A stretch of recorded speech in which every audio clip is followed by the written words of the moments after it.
De plus en plus de personnes ont peur d'une nouvelle grande guerre sur le sol européen.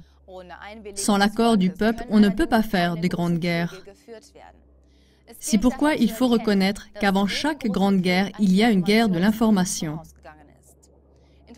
Guerre de l'information, qu'est-ce que c'est? Qui fait ça? Et qui en profite?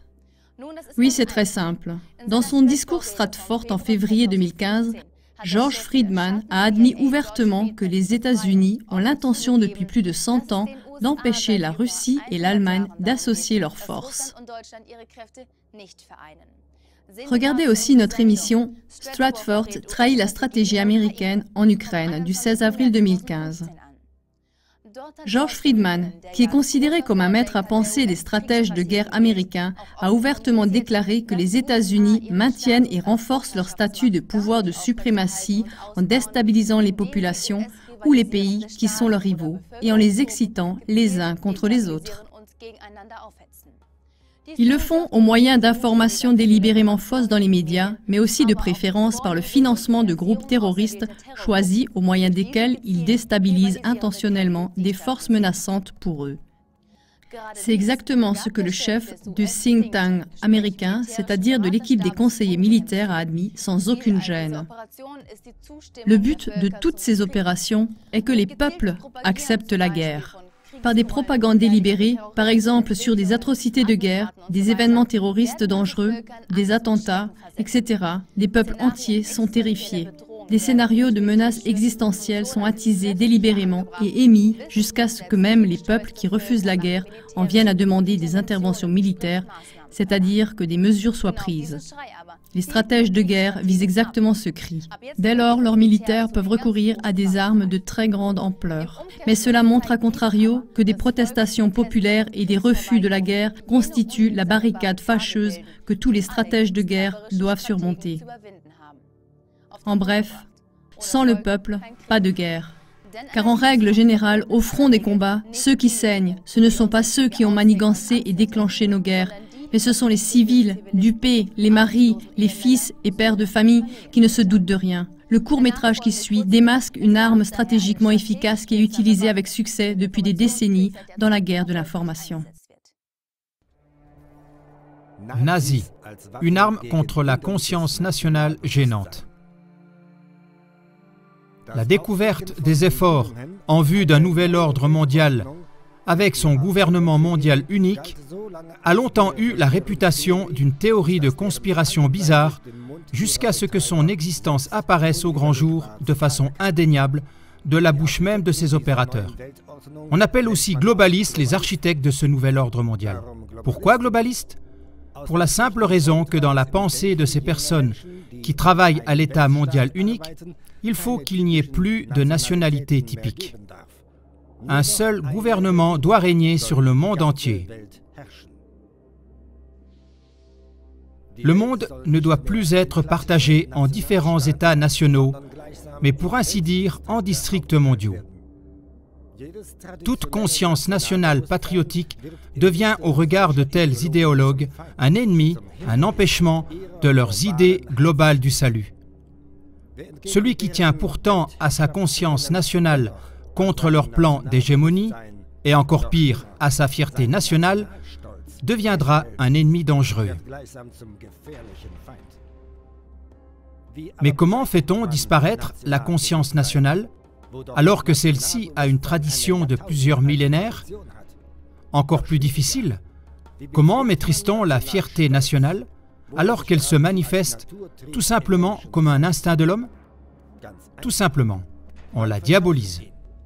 On apprend au monde que toutes les guerres du passé ont leur origine principalement dans la conscience nationale et dans la fierté nationale. On cache intentionnellement les vraies causes des guerres passées, les intérêts de pouvoir, les pulsions sataniques de rapacité et de despotisme et tout ce genre de choses. C'est seulement leur propre version de la religion, comme la seule légitime, qui intéresse ces architectes du nouvel ordre mondial. La responsabilité des guerres passées doit donc évidemment aussi avoir son origine dans des conflits religieux sans fin. Avec cette diabolisation, on rassemble très vite beaucoup de monde autour de soi, parce que les gens aiment décharger leur frustration et leur colère accumulée sur des boucs émissaires désignés. Comme il est impossible de diaboliser d'un seul coup des nations entières ou des grandes communautés religieuses, on commence en petit. En ce qui concerne la religion, c'est le dénigrement d'une secte. On prend n'importe quel groupe religieux marginal sans défense, on fait d'un point faible tout un scandale en mettant ce groupe dans le même sac que des groupes terroristes camouflés en groupes religieux comme par exemple Al-Qaïda ou d'autres groupes semblables. Ce faisant, on accentue sans arrêt le danger fondamental de la religion et en outre toutes sortes de guerres du passé, on les éclaire sous cette même optique. On le fait jusqu'à ce que la religion soit devenue dans la conscience du peuple la source de presque toutes les guerres du passé.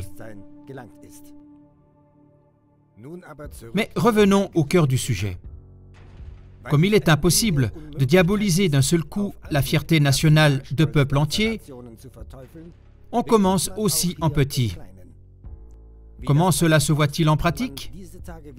Ces jours-ci, dans le journal USA Today, on peut lire en grandes lettres, je cite, « Le bataillon bénévole ukrainien Azov est plein de nazis ».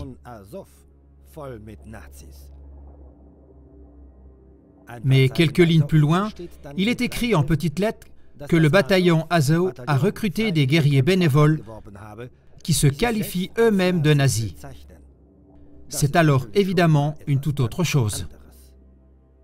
Le chef de la CIA de l'ombre, George Friedman, a révélé dans son discours de Stratford de février 2015 que les États-Unis effectuent de telles actions depuis plus de 100 ans déjà pour déstabiliser leurs rivaux.